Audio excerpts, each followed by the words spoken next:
हमें अमेरिका का एक छोटा सा कस्बा दिखाया जाता है। वहाँ पर प्लेसिड नाम का एक लेक होता है। वहाँ पर हम देखते हैं दो लोग बोट में बैठ कर आते हैं। वॉल्ट अपना सूट पहनकर पानी में चला जाता है। कुछ देर बाद वॉल्ट पानी के बहुत ज्यादा अंदर तक चला गया था और यहाँ पर उसको बहुत ही अजीब अजीब तरह की चीजें मिली थी। पर तभी यहाँ पर उसके पाँव से कोई चीज टच होती है और जब वो पीछे देखता है तो वो चीज उसको अपनी तरफ खींच लेती है। वहाँ पर वो बहुत ज्यादा चीखता चिल्लाता है मगर हैंक उसकी तरफ नहीं देखता।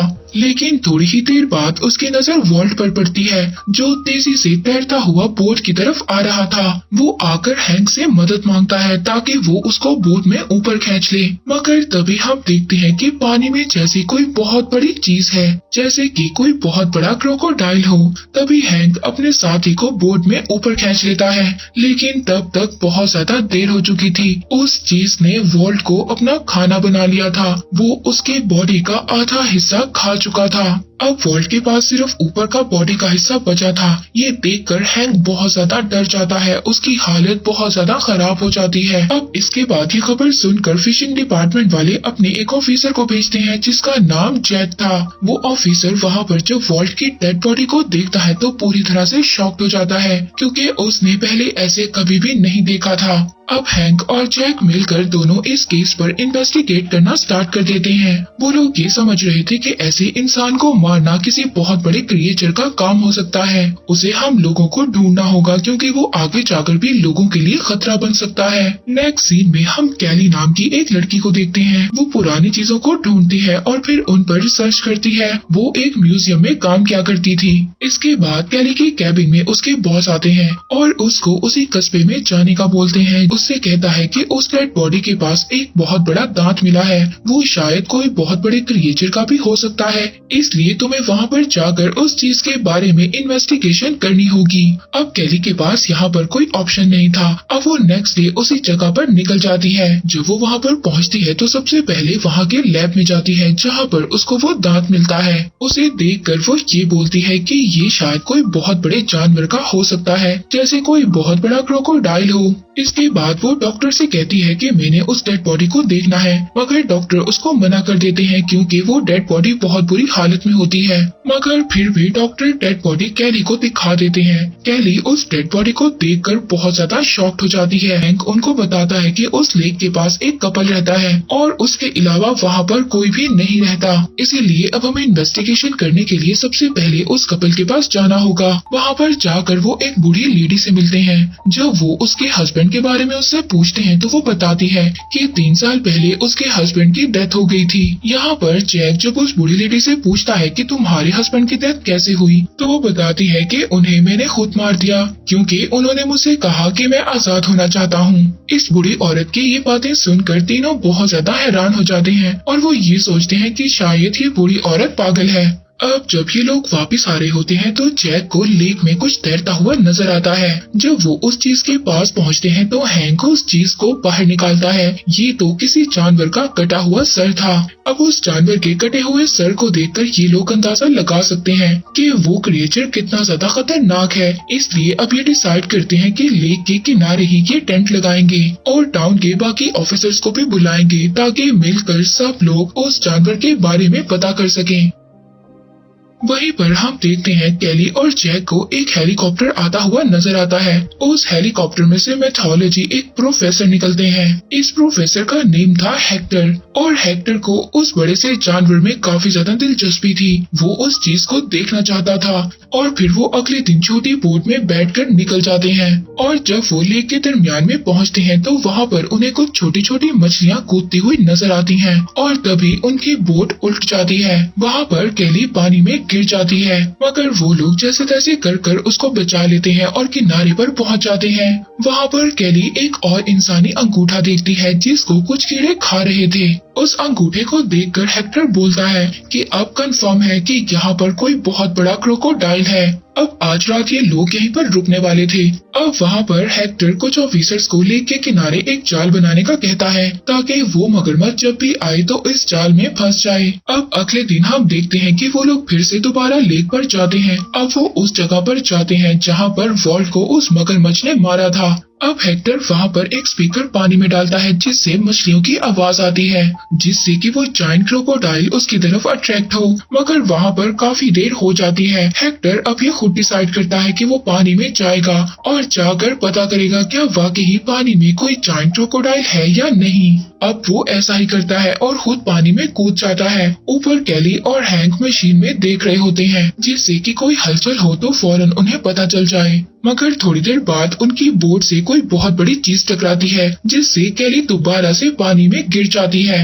ये देखकर फौरन हैंक बोट की रस्सी काटता है और कैली को ऊपर खींचता है, पर तभी वो हेक्टर को भी बुला लेते हैं और सब लोग वहाँ से जाने लगते हैं। मगर वो स्पीकर जो उन्होंने पानी में छोड़ा था, अब वही स्पीकर जो उनके साथ एक ऑफिसर था वो निकालने वाला था। वो जैसे ही उस स्पीकर को निकाल रहा था तभी वो जायंट क्रोकोडाइल उस पर अटैक करता है और उसका सर खा जाता है और बोट में सिर्फ उस ऑफिसर की सरकटी लाश होती है, जिसे देखकर सब लोग बुरी तरह से डर जाते हैं। अब वो सभी लोग किनारे पर आ जाते हैं। यहाँ पर हम कैली को देखते हैं जो सबसे ज्यादा डरी हुई थी। तभी यहाँ पर जंगली भालू आकर इन पर अटैक कर देता है। हम यहाँ पर वही जायंट क्रोकोडाइल को देखते हैं जो पानी से बाहर किनारे पर आ जाता है और उस बहुत बड़े भालू को खींचकर पानी में ले जाता है। उस इतने बड़े जायंट क्रोकोडाइल को देखकर सब लोग शॉक हो जाते हैं क्योंकि इतना बड़ा जायंट क्रोकोडाइल कभी भी किसी ने नहीं देखा था।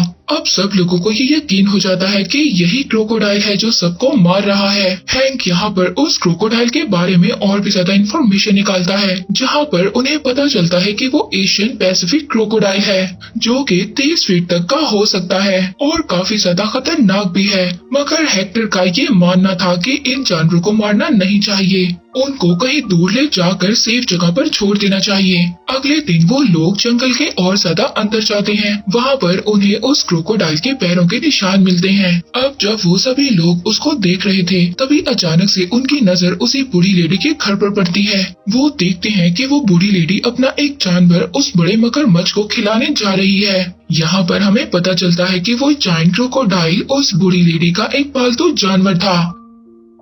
अब ये देखकर वो लोग समझ जाते हैं कि ये बहुत बड़ा क्रोकोडाइल उस बूढ़ी लेडी का पाला हुआ है। अब वो सभी लोग इन्वेस्टिगेशन के लिए उस बूढ़ी लेडी के घर पर पहुंच जाते हैं, जहां पर पहुंचकर उन्हें ये बात पता चलती है कि वो जायंट क्रोकोडाइल उस बूढ़ी लेडी के हस्बैंड का पाला हुआ था और ये क्रोकोडाइल इन्हें इस लेक में ये 6 साल पहले मिला था। ये बूढ़ी लेडी इस क्रोकोडाइल को इतना ज्यादा पसंद करती थी कि इसकी हस्बैंड के डेथ का रीजन भी यही क्रोकोडाइल था, मगर ये बात उसने अब तक किसी को भी नहीं बताई थी। इसके बाद हेक्टर और एक लेडी ऑफिसर हेलीकॉप्टर में बैठकर उस लेक के पास जाते हैं, जहां पर हेक्टर को उस मगरमच्छ को करीब से देखना था। वो अब पानी में कूद जाता है और तभी वो क्रोकोडाइल उसके पास आ जाता है। यहाँ पर इस क्रोकोडाइल को देखकर ये अंदाजा हो गया था कि ये कितना ज्यादा बड़ा है और वो हेक्टर के बिल्कुल करीब आ जाता है। यहाँ पर हेक्टर अगर जरा सा भी हिलता तो हेक्टर को वो मार देता, मगर हेक्टर यहाँ पर उस जायंट क्रोकोडाइल को डिस्ट्रैक्ट करता है और खुद जल्दी से हेलीकॉप्टर में बैठ जाता है।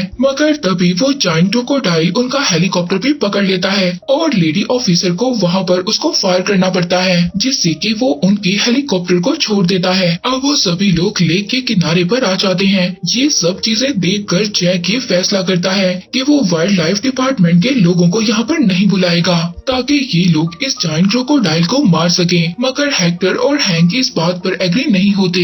अब वो यहाँ पर ये प्लान बनाते हैं कि वो लोग उस क्रोकोडाइल को बेहोशी का इंजेक्शन लगाएंगे। इसके बाद वो उस मगरमच्छ को किसी सेफ जगह पर छोड़ देंगे। अब वो लोग एक जाल बनाते हैं। वो उस बूढ़ी लेडी के घर पर से एक जानवर को उठाते हैं और उस जानवर को अपने हेलीकॉप्टर के साथ बांधकर उस जायंट क्रोकोडाइल का चारा बनाते हैं। वो उसको लेक के ऊपर ले जाते हैं जहाँ पर वो जायंट क्रोकोडाइल होता है, क्योंकि जैसे ही वो जायंट क्रोकोडाइल उस जानवर को खाने आएगा तो ये लोग उसको बेहोश कर देंगे। पूरा दिन गुजर गया था और अब रात भी हो चुकी थी, मगर वो जायंट क्रोकोडाइल वहाँ पर नहीं आता। लेकिन थोड़ी ही देर बाद हेक्टर के रडार पर किसी बड़ी चीज के आने की इंफॉर्मेशन मिलती है और सभी लोग अब रेडी हो जाते हैं कि वो जायंट क्रोकोडाइल आ रहा है। वो अचानक से ऊपर आता है और उस जानवर को खाने लगता है, मगर तभी हेक्टर का हेलीकॉप्टर डिसबैलेंस होने लगता है और वो पानी में गिर जाता है। मगर हेक्टर जैसे तैसे कर अपनी जान बचा लेता है।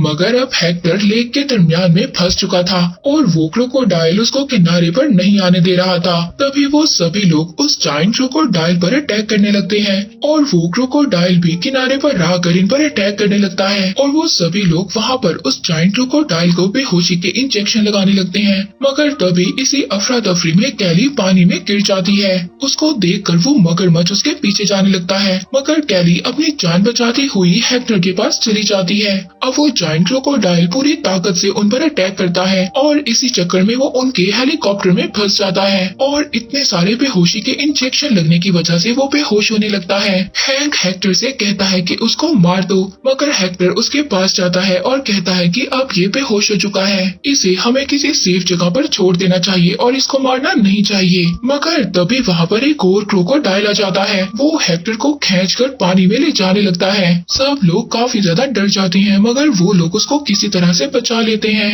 मगर तभी हैंक उसको अपनी गन से उड़ा देता है और वो क्रोकोडाइल मर जाता है। अब वहाँ पर सिर्फ एक ही क्रोकोडाइल बचता है और वहाँ पर वाइल्ड लाइफ डिपार्टमेंट के लोग भी आ जाते हैं और वहाँ पर से उस जायंट क्रोकोडाइल को ले जाते हैं। मूवी के लास्ट में हम पोस्ट क्रेडिट सीन देखते हैं, जिसमें हम देखते हैं वो बूढ़ी लेडी उस क्रोकोडाइल के 2 और बच्चों को खाना खिला रही है उसी लेक में। और इसका मतलब ये था कि वो बूढ़ी लेडी उसके 2 और बच्चों को बड़ा कर रही थी। और इसी के साथ ये मूवी यहीं पर एंड हो जाती है।